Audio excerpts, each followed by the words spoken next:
Hello, this is Sefi. Welcome back to my series where I document my doll collection. Um, this ball joint doll, and I do apologize for anybody who has arachnophobia, but this is my doll, Chateau Elizabeth. I call her Diane. Um, I know she's really, really creepy, but I like to think of her as a really misunderstood princess. She doesn't have very much of a wardrobe. She's more of a doll than my other dolls tend to be to me. Most of my dolls are in some way something like a child. Not exactly, but more like a pet. More like a pet. But she's more like a doll to me. Or an object. Not a living thing necessarily. Adjusting the lighting. I should have done that before, but kind of silly today. So this particular doll was going to be exempt from the rule of they need to have a pair of shoes or I'm not keeping them, mostly because of her silly feet. But I got some shoes for my USD size dolls, and they absolutely did not fit, but they do fit her very well. So I'm going to be putting these on her in sort of an absurd kind of way, and I'll tell you all about Diane. So she, again, is a doll, Chateau Elizabeth. I've heard that they're not selling them right now. Doll Chateau is the sister company to Doll Zone, and they are both located in China. There's all kinds of doll sites all over the world, and I have some from Spain, I have some from China, I have some from Korea, I have a few from the United States, and I have a few from Japan. My Japanese dolls are more rare in my collection than the other dolls, just because Japan tends to have dolls that are harder to get a hold of. Let's see. So I'm probably going to be fixing her face. I don't like how it came out. Originally, her character was supposed to be malevolent, but as I've been playing with her, again, I just think of her as a very misunderstood princess. She can't help it that she's a spider. She can't help it that she looks the way she does and how her body was made. I have two goals other than fixing her face. One is to get the human lower half for her. That's not terribly hard. There's a little joint right here that detaches from this lower half. And my second is to make her some furniture. And that'll probably consist of just some really fun suspended netting, because she does, with her little tiny feet, she does get attached to just about anything and everything. Anytime I try to put her down, she's usually clinging to my clothing.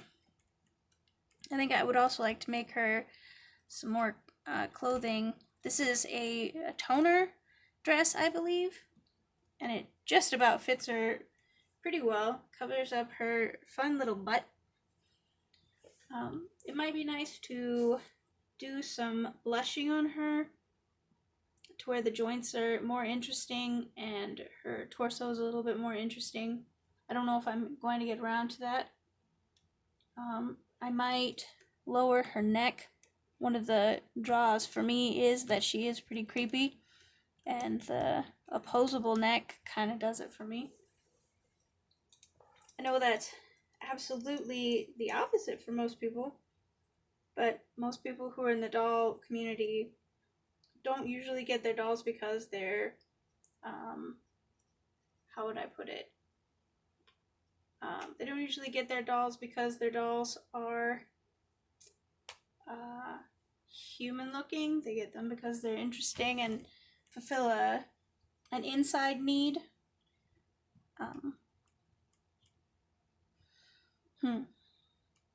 I do like Elizabeth a lot. She's definitely staying as part of my collection.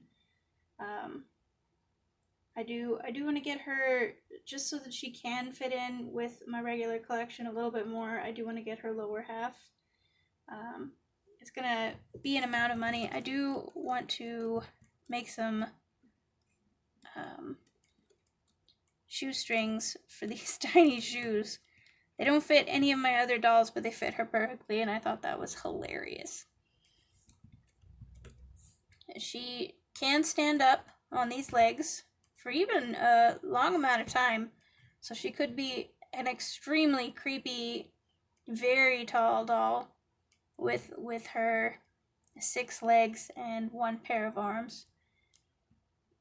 I prefer to keep her, I don't know, curled up a little bit. And it would be fun to have some furniture for her where she can sit in a way that's more naturalistic to a spider or drider. If anybody out there who is watching this who plays Dungeons and Dragons, I got her specifically because she is a drider. I don't know if she's going to be a part of any of my other dolls' stories. She doesn't have a story. She's just an object to me. But kind of like how you can get attached to a lamp, I've gotten attached to her. I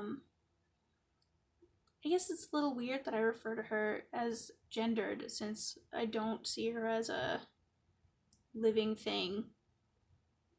Oh well. This little toner dress is satin with little shiny crosses on it, some gold lace, some different gold lace, and some very thin velvet, and some mesh up here. I got the dress before I got the doll, but that's because I knew I was going to be receiving her in the mail, and there was we have a raffle at my ball joint meetups that I attend, and it's kind of a first come first serve dollar table, and this was on the dollar table, this dress, and I knew I was going to be getting Elizabeth soon, so I kind of snatched it up when I saw it, and nobody else really wanted it, and that's fine with me because it fits her just right. And if she had her human lower half, it would fit her hips as well. It'd probably be something like a knee-length dress on her if she had her human lower half. But right now it's sort of a weird combo thing where her butt's all covered up. Woo!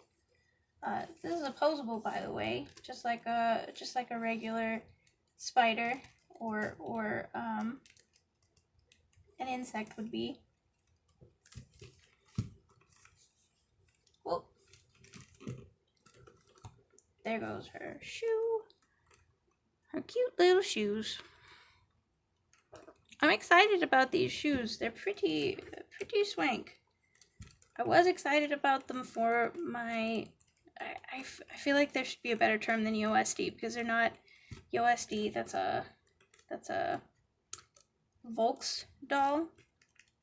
I don't have any USDs that are Volks. They're all non-brand, I guess.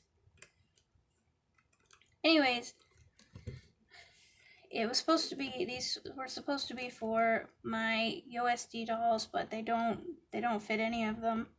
They don't fit any of my smaller dolls, and it's pretty obvious that they don't fit any of my larger dolls. But they do fit her, and that's pretty hilarious. Well, thank you for spending a little bit of time with me today. I hope you've enjoyed this, and I'll see you next time. This has been Sephi.